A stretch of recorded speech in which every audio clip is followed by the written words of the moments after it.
Party క్రమశిక్షణ chairman అయినటువంటి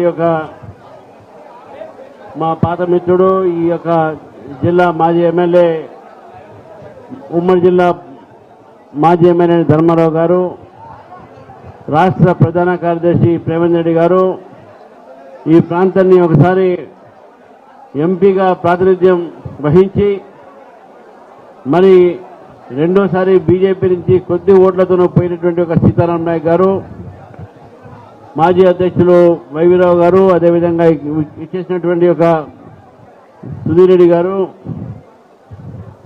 మన వద్దిరాజు రామచంద్రరావు గారు, అదేవిధంగా పేరు అశోక్ రెడ్డి గారు, సీతయ్య గారు. సమయం చాలా తక్కువగా ఉంది. మీ అందరూ నిశ్శబ్దంగా ఉంటే తక్కువ మాట్లాడతా ఎక్కువ మాట్లాడతా. మీకు తక్కువ కావాలా ఎక్కువ కావాలా? తక్కువ మాట్లాడతా, కొద్దిగా సేపు నిశ్శబ్దంగా ఉన్నాడు. ఇక్కడ కూడా బాబు స్టేజ్ మీద మొన్న నా మీటింగు మానకోటలో పెడతా అంటే ఒక వ్యక్తి ప్రేమంజలికి చేసి, మీకు మానకోటలో ఏముందన్నా, ఎందుకు పెడుతున్నావు ఈ మీటింగ్ అని చెప్పి ఆయన అడిగినాడు. ఆయన నాకు చెప్పాడు ఈ మాట. కానీ ఇక్కడి నుంచి వచ్చిన తర్వాత చూసిన తర్వాత మానకోట మీటింగు గ్రాండ్ సక్సెస్ అని నేను చెప్తా ఉన్నాను మీకు. ఈరోజు ఇంతమంది కార్యకర్తలు, ఇంతమంది ప్రజా ఆదరణ ఈరోజు మనం వస్తుంటే, బహుశా మానకోట ఈరోజు గతం మానకోట కాదు, ఇప్పుడు ఇది బీజేపీ మానకోట అయింది. ఇది బీజేపీ కోట, ఇది బీజేపీ అడ్డా కూడా మారుతున్నది కొన్ని రోజులు అని చెప్పేసి తెలియజేసే మిత్రులారా.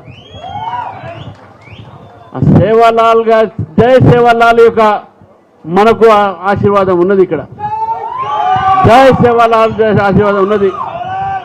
మనకు అడవిలో ఉన్నటువంటి కోయంబత్తూర్ ఆశీర్వాదాలు ఉన్నాయి. ఇప్పుడే పోయి వచ్చినటువంటి గుడి వీరభద్ర స్వామి గుడి, ఆ ఆశీర్వాదం మనకు ఉన్నది. ఇక బీజేపీని ఎవరు ఆపలేరు, బీజేపీ దూచుకో వెళ్తుంది. దక్షిణ తెలంగాణలో గత 3 రోజులుగా నా ఏదైతే పర్యటన జరుగుతుందో అది ఖమ్మం నుంచి మానకోట దాకా ఈరోజు ఇక్కడ ఉన్నటువంటి ప్రజల మనసులో బీజేపీ ఉందని చెప్పి కనబడతా ఉన్నది. ఈ దక్షిణ తెలంగాణలో భారతీయ జనతా పార్టీ గతంలో ఏమి లేదు అనేవాడు.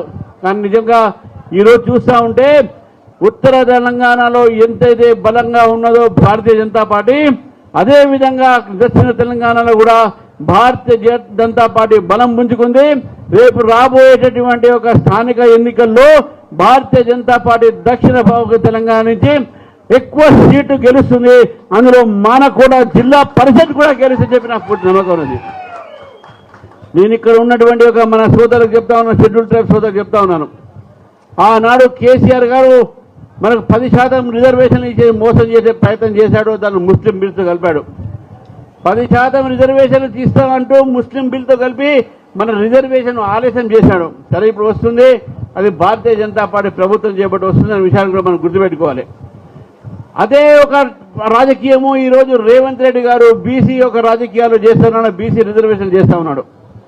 ఈరోజు బీసీ సంఘాలు కూడా అడుగుతున్నాయి, మీ పార్టీలో ఉన్న బీసీ నాయకులు అడుగుతున్నారు, రేవంత్ రెడ్డి గారు మీరు 42%లో 10% మీరు ముస్లింలకు ఎందుకు ఇస్తున్నారు అని చెప్పేసి కూడా నేను అడుగుతా ఉన్నాను. ఈరోజు 10% ముస్లింలకు బీసీలకు ఇచ్చే మీరు అసలైన బీసీలకు అన్యాయం చేస్తున్నారు, వాళ్ళ రాజకీయ భవిష్యత్తుని నొక్కుతున్నారని చెప్పేసి రేవంత్ రెడ్డి గారికి నేను చెప్తా ఉన్నాను మిత్రులారా. మీరు 42 బీసీ రిజర్వేషన్ ఇస్తా అంటే ఎవరికి అభ్యంతరం లేదు, దాన్ని మేము కూడా సపోర్ట్ చేసినాం.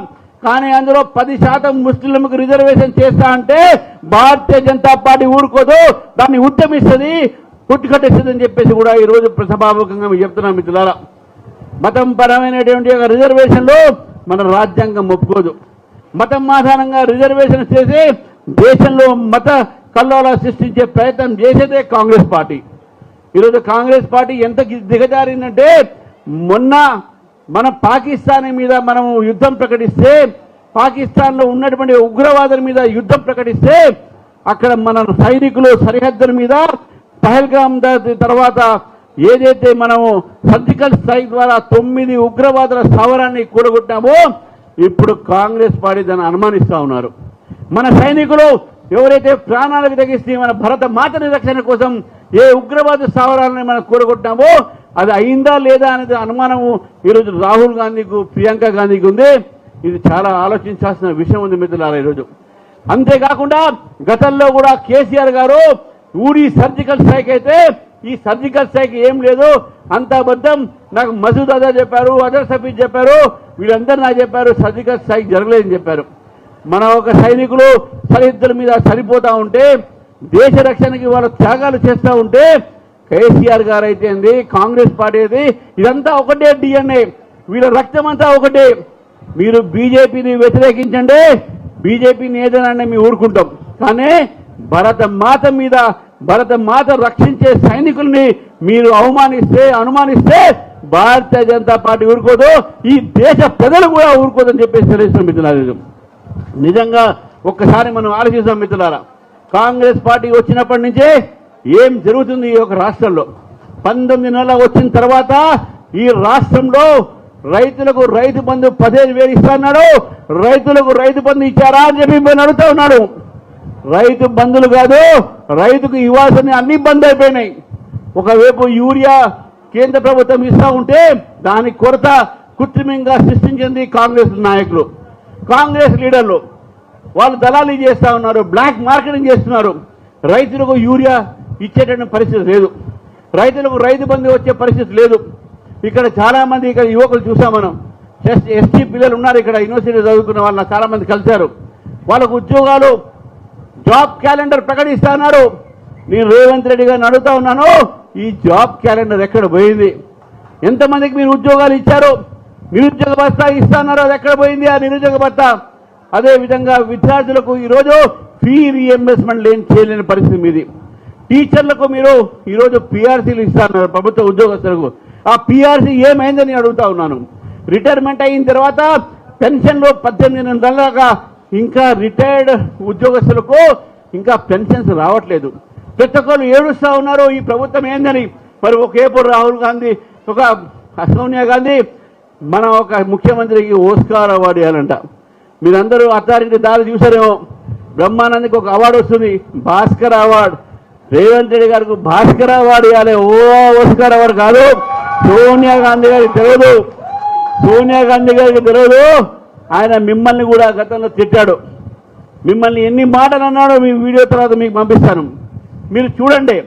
కాబట్టి ఏ వ్యక్తి అయితే మిమ్మల్ని తిట్టారో, ఏ వ్యక్తి అయితే ఎస్టీని మా దగా చేసే ప్రయత్నం చేశారో, రైతులతో మాట్లాడిన తర్వాత రైతుల రుణమాఫీ చేస్తానని చేయకుండా, రైతు బంధు ఇస్తానని చెప్పకుండా ప్రజల్ని మోసం చేసేటువంటి వ్యక్తికి మీరు ఏం అవార్డు ఇస్తారో సోనియా గాంధీ గారిని ఒకసారి అడుగుతా ఉన్నాను. ఈరోజు తెలంగాణలో మార్పు కోసం చూస్తున్న ప్రజలు, గతంలో కేసీఆర్ గారికి ఒక అవకాశం ఇచ్చారు, ఇప్పుడు కాంగ్రెస్ పార్టీకి ఒక అవకాశం ఇచ్చారు. ఈ రెండు పార్టీలు కూడా తెలంగాణతో దగా చేసింది, తెలంగాణ ప్రజలతో దగా చేసింది. కాబట్టి ప్రజలందరూ కూడా ఈరోజు భారతీయ జనతా పార్టీ చూస్తూ ఉన్నారు. రేపు రాబోయేటటువంటి రోజుల్లో భారతీయ జనతా పార్టీ తెలంగాణలో తప్పకుండా ప్రభుత్వం ఏర్పాటు చేస్తుంది అనే పూర్తి నమ్మకం నాకుంది మిత్రులారా. ఈరోజు ప్రజలు భారతీయ జనతా పార్టీ చేసి చూస్తూ ఉన్నారు. కార్యకర్తలు కూడా ఈరోజు గుర్తుపెట్టుకోండి మిత్రులారా, ప్రజల దగ్గరికి మీరు వెళ్ళండి, వాళ్ళు మనకు ఎదురు చూస్తూ ఉన్నారు. మేము కేసీఆర్కి అవకాశం ఇచ్చాం, బీఆర్ఎస్కి అవకాశం ఇచ్చాం, కాంగ్రెస్కి అవకాశం ఇచ్చాం, ఈసారి భారతీయ జనతా పార్టీకి అవకాశం ఇస్తామని చెప్పి ప్రజలు ఆలోచిస్తున్న సమయంలో ఇక్కడ ఉన్నటువంటి ఒక కార్యకర్తని కోరుతా ఉన్నాను, ప్రజల దగ్గరికి వెళ్ళండి. నరేంద్ర మోదీ గారు చేసినటువంటి ఒక ఏ పథకాలు అయితే ఉన్నాయో, 5 రూపాయల కిలో ఉచితంగా ఇచ్చేటువంటి బియ్యం దగ్గర నుంచి కిసాన్ రైతులకు ఇచ్చేటటువంటి ఒక ప్రధాన మంత్రి కిసాన్ సమ్మాన్ యోజన దాకా అనేక పథకాలు ఈరోజు గ్రామీణ ప్రాంతంలో ఇస్తున్నాం. మనం జాతీయ రహదారులు ఇచ్చినాం, వరంగల్లో కోచ్ ఫ్యాక్టరీ ఇచ్చినాం, మనం రైల్వే స్టేషన్ మనం ఆధునీకరణ చేసినాం, మనం మీద ప్రజల కోసం ఆలోచిస్తున్నాం. మనం ఎన్ని చేస్తున్నటువంటి ఇవన్నీ పథకాలు ఈరోజు ప్రజలు దాన్ని ఆలోచించి ప్రజలకు చెప్పాల్సిన అవసరం ఉన్నది. కాంగ్రెస్ టీఆర్ఎస్ ఈ రాష్ట్రాన్ని దోచుకుంది, కానీ నరేంద్ర మోదీ గారు ఈ దేశాన్ని రాష్ట్రాన్ని ముందడుగు పెట్టారు, అభివృద్ధి చేశారు. కాబట్టి రేపు రాబోయే రోజుల్లో డబుల్ ఇంజన్ సర్కార్ రావాలి అంటే అందరం కూడా సంకల్పంతో ఇక్కడి నుంచి వెళ్లాల్సిన అవసరం ఉంది.